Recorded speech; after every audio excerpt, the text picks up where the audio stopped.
So this, ladies and gentlemen, I think is actually a very good topic video when it comes for a One Piece discussion, because this topic is something that a lot of folks come to me and ask me my stance, my take on the what is a quote-unquote true swordsman in One Piece. We have swordsmen, like folks that use swords, and they're all in the same camp for the most part, but should that really be the case?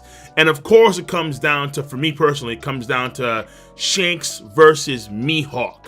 Now, there was a video on BDA Law's channel that dropped recently, so shout outs to BDA Law, does some good stuff over there. And BDA Law, Brago talked about the subject at hand, which is of course, what is a true swordsman? And in his case, he was talking about more so Mihawk versus Big Mom. Because Big Mom wields a sword, but is Big Mom a swordswoman? But for me, more so, what's more important is Shanks, not so Big Mom. Big Mom, I think, is very obvious where she's not necessarily a swordswoman, but more so that's just one thing. That's just one aspect of what she is as a fighter. Whereas Shanks is more questionable because Shanks and Mihawk had that deeper history. They have had those daily duels that were the stuff of legend, quote unquote. And yet, despite that history, I would say that Shanks is stronger than Mihawk, despite Mihawk currently being the world's strongest swordsman. So how can I say that, even though both Mihawk and Shanks wield swords, and Shanks does use a sword quite frequently as far as you can tell? So the details, again, are more so, what is a true swordsman? And then even going further than that, what is a pure swordsman in One Piece? Because I guess you can separate it into like little tiers where you have your swordsman, or I guess your non-swordsman, your swordsman, your true swordsman, and then your pure swordsman. I think before I go into Big Mom, before I go into Shanks and Mihawk and Roger in greater detail, I'm gonna first start with Monkey D. Luffy. What the hell did you just say? Now, this of course sounds weird. Why would I start with Monkey D. Luffy when it comes to a swordsman video? Well, I want to look at it briefly from like the other spectrum here, the other side of the aisle, if you would, the other lane. Is Luffy a martial artist because he beats up people with his fist? Luffy punches and he bludgeons people. But is he a martial artist? Is he a Kenpo practitioner? Well, not really, no. Luffy is very good at hand-to-hand combat, and he's self-taught in that. And we see how that is incorporated very strongly with his own deathwood ability. We see how his Gomu Gomu no Mi, he has certain variants of that, where he has his pistol attack, where he kind of follows all the way through with his punch. Then he has his bullet attack, where he stops short. And then we have the rifle and the bazooka and so on. So he is a very good, fisticuffs fighter. Very similar to Frankie, where Frankie, he does have this Frankie boxing thing. So, and boxing is a martial arts of sorts, fair enough, fine. But Frankie is, he's far more than that. He has goddamn lasers and missiles and so on and so forth. Even Luffy had to learn Rokushiki. He had to learn Soru. When he first used Gear 2nd against Blue Note, he incorporated that martial arts style of the Rokushiki into his combat, into his skill pool. So Luffy, in the same vein as Frankie, they're not really martial artists, but more so they're just very good at fist fighting.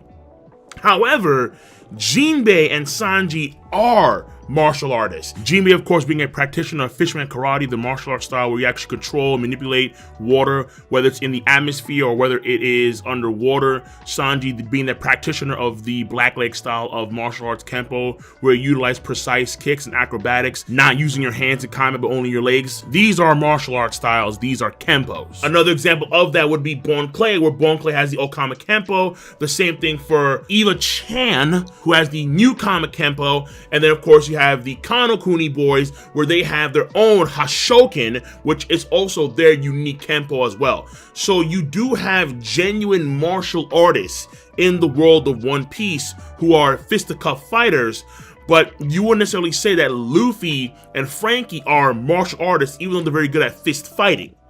So in the same vein as that, we can look at the swordsmen and look at the swordsmen, the true swordsmen, and then the pure swordsmen. So a great example of this is one Trafalgar D. Water Law.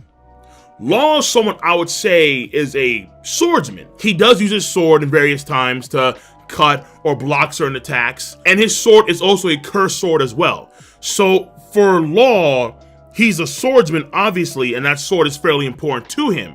However, Law is not a true swordsman because Law is clearly far more reliant on his devil fruit abilities rather than his sword. What makes Law so damn good is not his swordsmanship, obviously, it's his devil fruit power. And in some cases, we see Law not even utilize his own sword to get the finishing blow or major attacks. Like for example, the Gamma Knife.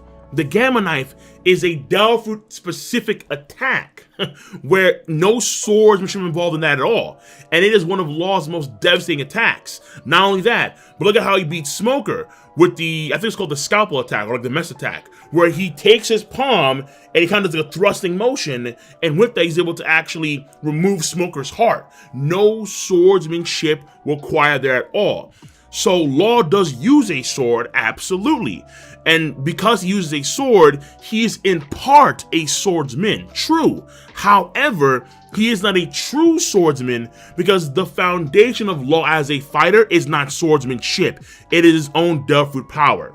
He does have hockey as well, and his hockey is relatively okay from the arm hockey standpoint. But again, what defines Law as a fighter is mainly his devil fruit ability. The next thing, Gold D. Roger. We've only seen the guy do like one attack, the Divine Departure, with his sword.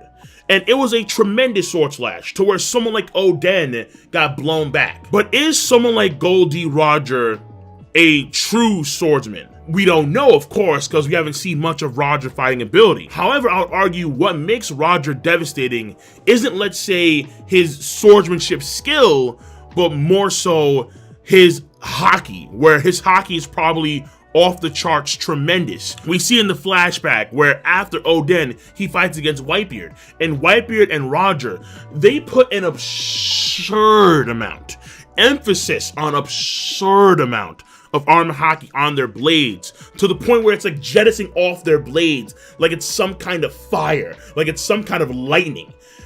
We have never seen anybody, swordsman or otherwise, put that much hockey into anything than Prime Whitebeard and Prime Roger. It is ridiculous.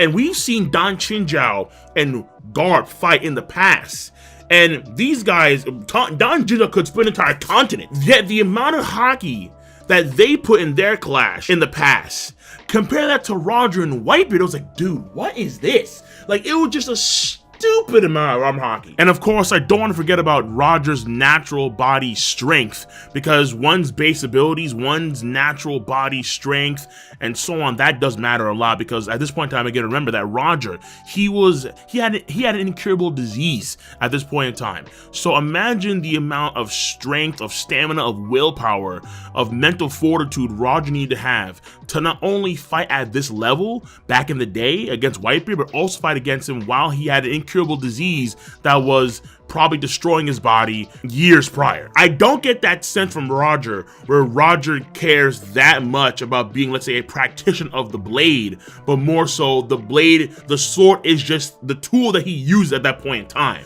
So again, with Roger, it's very shaky, very iffy. But I would say that for the time being, Roger's not a true swordsman, but rather more like Trafalgar D. Water Law, where he's just a swordsman, where, again, the sword is just the tool that he uses at that point in time.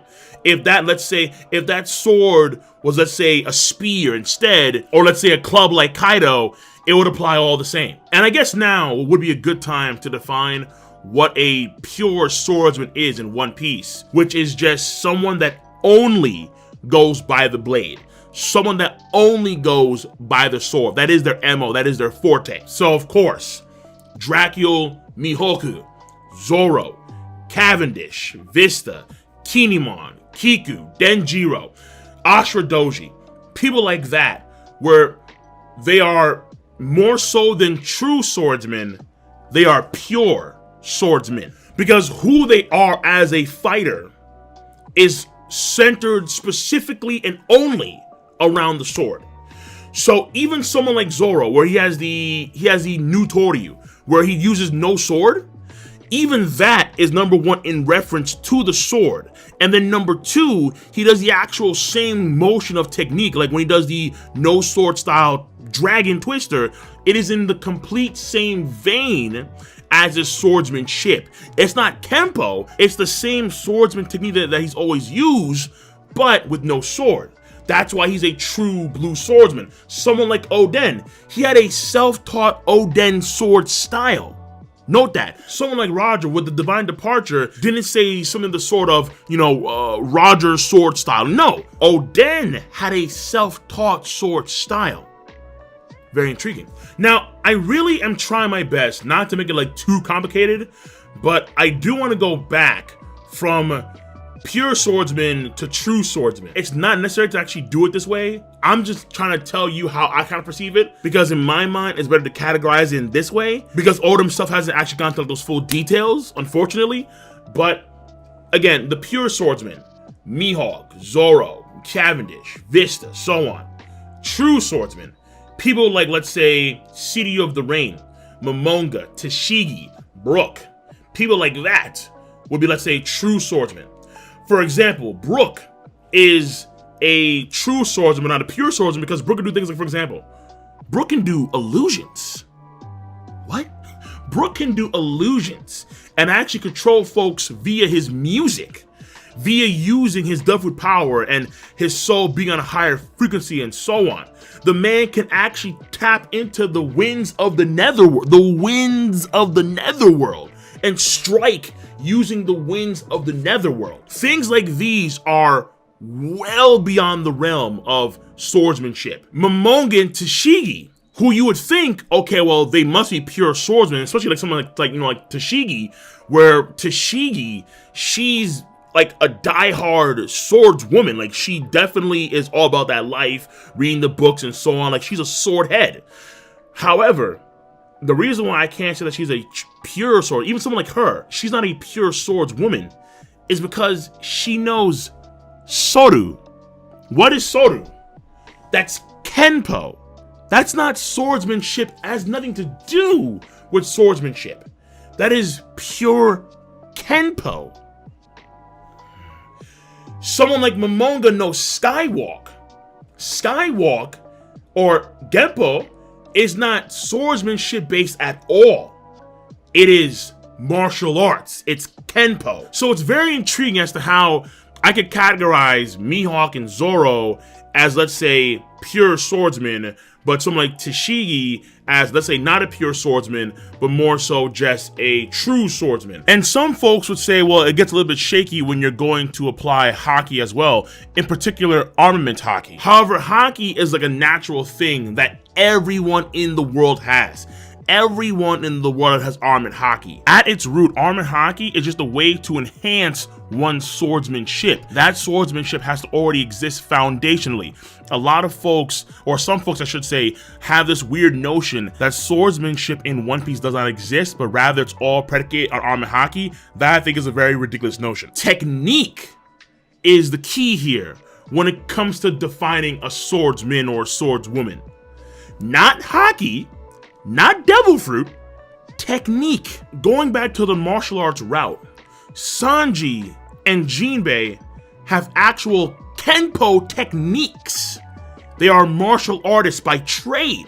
Someone like Kinemon has Kenjutsu in the Firefox style. The same thing goes for Oden, where Oden is self-taught in Kenjutsu. Mihawk and Zoro are self-taught in the ways of the blade. Zoro literally self-taught himself Santoryu. Mihawk's skills are purely oriented in the ways of the sword. The same for Kinemon, the same for Cavendish, the same for Zoro, the same for Denjiro, the same for Ashradoji. It does not apply to Brook, because Brook can do illusions. It does not apply to Tashigi, because Tashigi has Kenpo. Going back, let's say someone like Big Mom. Big Mom is just a swordsman, or a swordswoman in this case, because Big Mom has an arsenal where she can attack using so many other different things. Like, for example, the Heavenly Fire against Reiju and the German kids. She grabbed Prometheus, Heavenly Fire, boom. That's not swordsmanship at all. In fact, the Elbaf spear, the spear of Elbaf, the Mighty Nation attack that she used, isn't even a cutting attack. It's an attack that pulverizes. And it was done by both Dory and Brogy, and one of these guys has an axe.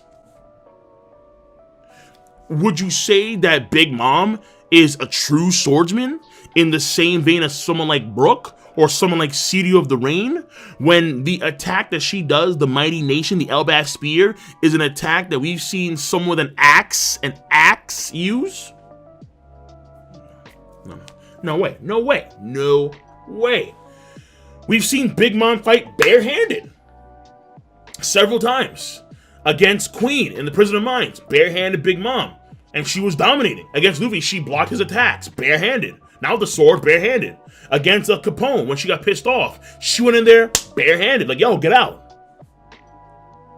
And also, in the same vein as, let's say, the Elbaf Spear, Roger's attack, Roger's Divine Departure, didn't cut, which is fairly intriguing. It did do a lot of damage to Oden, but note how Oden, his attack actually cuts, but Roger's did not. So that's a loose thing there, obviously. That's a very loose thing. But you can kind of tell what is a, let's say, a swordsman, what is a true swordsman, and then if you want to get really nitpicky, what is a pure swordsman? And yes, obviously, when it comes to pure swordsman, that is a nitpick, but it is, let's say, like the next step above. It's just more so, okay, these guys only focus on their sword skill. Yeah, they have Haki. Again, Haki is a natural thing where every person on the planet has Haki, armament and observation. However, devil fruits are not natural. By no measure are they natural. Obviously, I mean, when you eat a devil fruit, you wind up being cursed by the sea goddess or whatever the hell it is, and then you can't swim. So that is far from natural. And also, very briefly, the same thing applies to tech as well. You can say that Niji is a swordsman because he uses a sword, but he has a light speed sword. So what? What's going on there exactly?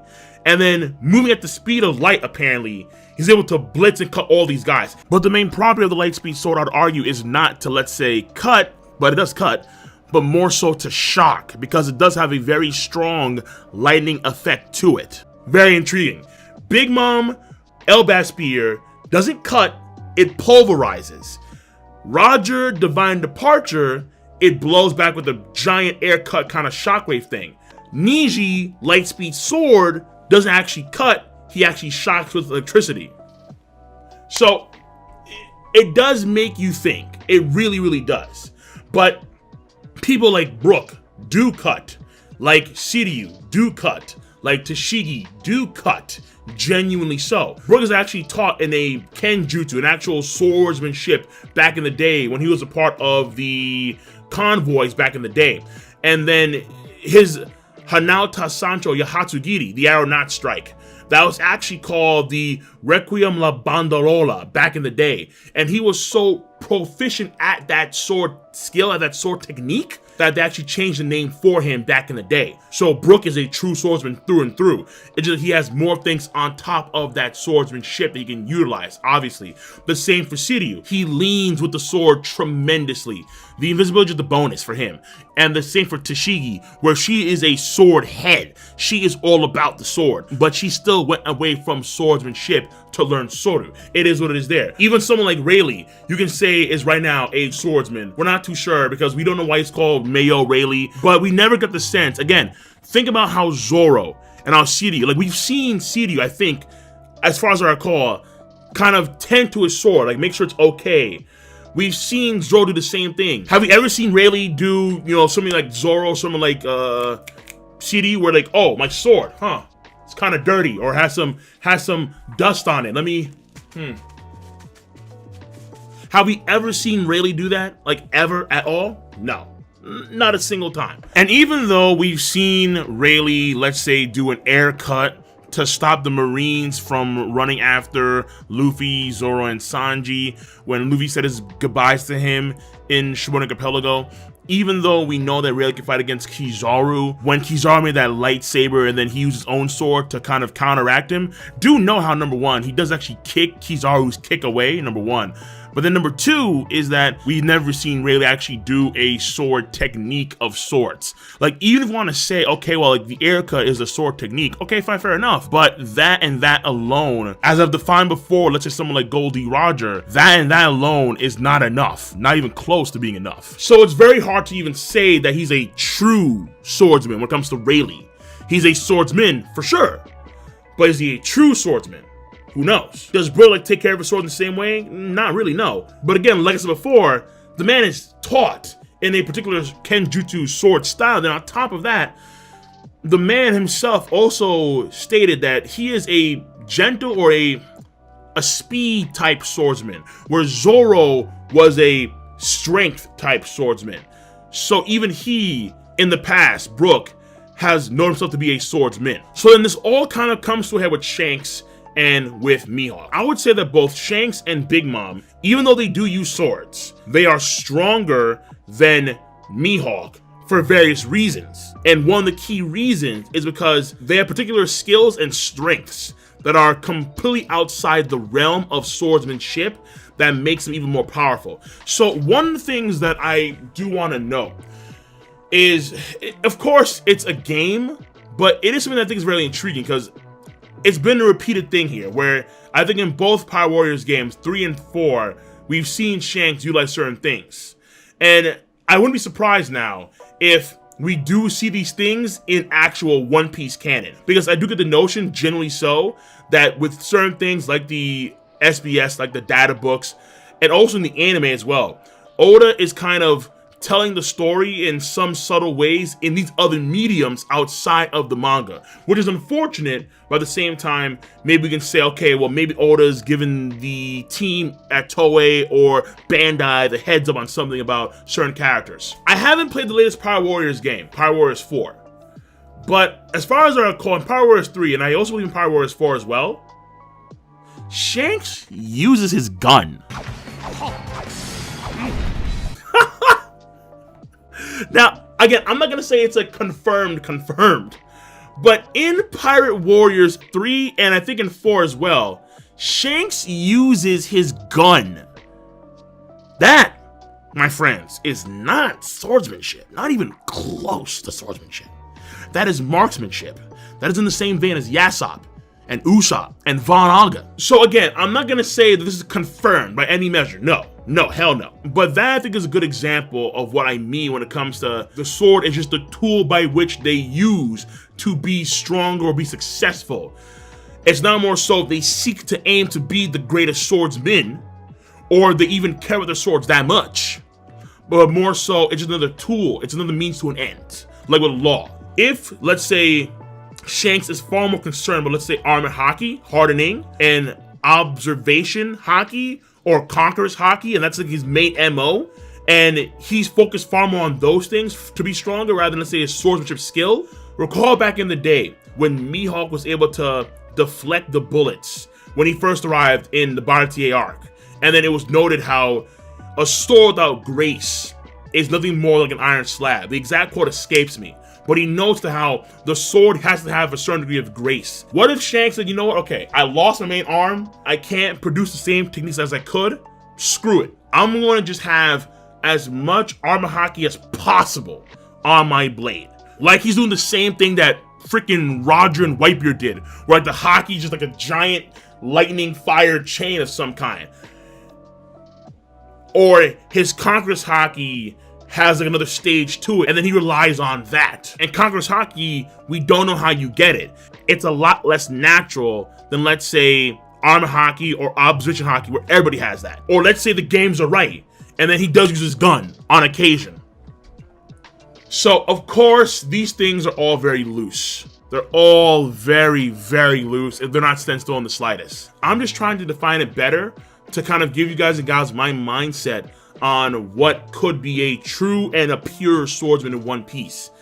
Someone like Shanks, I can definitely see relying on other things to be as powerful as he is, rather than focusing on sword skill. His sword skill at some point in time may have been peerless, may have been just phenomenal. But because he lost his arm, he sacrificed honing his sword skill and focused a lot more on armament hockey, on observation hockey, on conqueror's hockey, maybe even on marksmanship, things like that to make him stronger overall. Whereas someone like Mihawk, his blade is gigantic, but it has grace to it.